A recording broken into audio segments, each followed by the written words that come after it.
দেশ জুড়ে চলছে বাংলা ১৪৩১ বর্ষবরণের প্রস্তুতি। বর্তমানে ঢাকা বিশ্ববিদ্যালয় প্রাঙ্গণে বর্ষবরণ প্রস্তুতি নিয়ে আমাদের সাথে যুক্ত হচ্ছেন সহকর্মী মেহের মনি।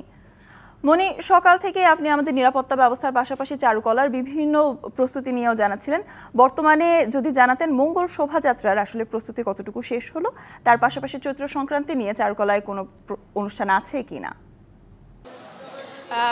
স্বর্ণা, আজকে সকাল থেকেই শুরু হয়েছে এই যে বর্ষবরণের যে প্রস্তুতি, এই কাজগুলো তো আগে থেকেই ছিল। আজকে এটি আসলে শেষ মুহূর্তের কাজ চলছে, চূড়ান্ত পর্যায়ের যে কাজ সেটি শেষ হবে। আমাদের কর্তৃপক্ষ জানিয়েছেন যে শেষ মুহূর্তের যে কাজ সেগুলো সন্ধ্যা আর রাত ৯টা-১০টার মধ্যে শেষ হয়ে যাবে এবং যে উপকরণগুলো নিয়ে কালকে মঙ্গল শোভাযাত্রা শুরু হবে সেগুলোর রাত ১২টা নাগাদ সেগুলো রাস্তায় স্থাপন করা হবে এবং সকাল ৯টা থেকে মঙ্গল শোভাযাত্রা হওয়ার কথা এবং কিছু সময় হয়তো দেরিও হতে পারে, তবে এটি ধারণা করা হচ্ছে সকাল ৯টা থেকেই শুরু হবে।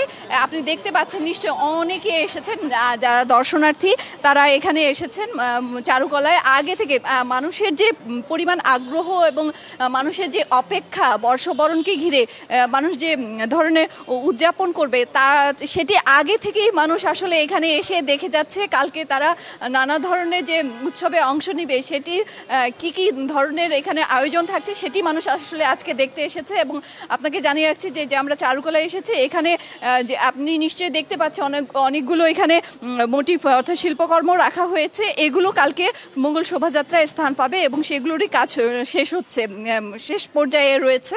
এবং আপনাকে জানিয়ে রেখে অন্যান্যবার যেমন অনেকগুলো শিল্পকর্ম স্থান পেত, এবার কিছুটা কম পাচ্ছে, কারণ এবার অনেকে ছুটিতে ছিল, ফলে কর্তৃপক্ষ আমাদেরকে জানিয়েছেন যে এবার তুলনামূলক কম। তারপরেও মূলত 5টি শিল্পকর্ম যেটি এখন দেখা যাচ্ছে, শিশু, এর পরে রয়েছে বনরুই এবং হাতি, এরকম বৃহৎ 5টি শিল্পকর্ম কালকে মঙ্গল শোভাযাত্রায় স্থান পাবে এবং এগুলো নিয়ে শুরু হবে চারুকলা থেকে মঙ্গল শোভাযাত্রাটি শুরু হবে। তো সেগুলোরই শেষ পর্যায়ে কাজ চলছে এবং ব্যাপক আগ্রহ এবং উদ্দীপনার সাথে দর্শনার্থীরাও দেখতে এসেছে। পাশাপাশি এখানে বিভিন্ন ধরনের মুখোশ এবং নানা ধরনের শিল্প উপকরণও বিক্রি হচ্ছে, কেউ ব্যক্তিগতভাবে এগুলো সংগ্রহ করতে পারবেন।